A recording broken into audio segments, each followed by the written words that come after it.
சென்னை விமான நிலையத்தில் ரூபாய் 5 கோடி மதிப்பிலான உயர் ரக கஞ்சாவானது பறிமுதல் செய்யப்பட்டிருக்கிறது. விவரங்களை செய்தியாளர் கசாலியிடம் கேட்கலாம். கசாலி, அந்த கஞ்சா யாரிடமிருந்து பறிமுதல் செய்யப்பட்டிருக்கிறது, அவர் பற்றிய விரிவான விவரங்களை பதிவு பண்ணுங்க.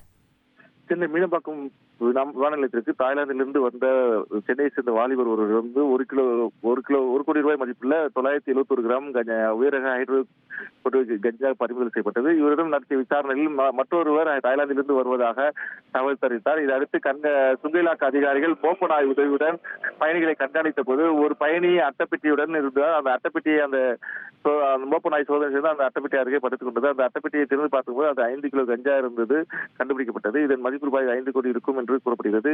இதையடுத்து அந்த இருவரிடம் தொடர்ந்து விசாரணை நடத்தி வருகிறார்கள். இதில் கஞ்சா யாருக்காக கடத்தி வரப்பட்டது, இதன் பின்னணியில் இருப்பவர்கள் சர்வதேச போதை கடத்தல் கும்பலா என்பதை தொடர்ந்து விசாரணை நடத்துகிறார்கள். இந்த சம்பவம் சென்னை விமானத்தில் பெரும் பரபரப்பை ஏற்படுத்தியது.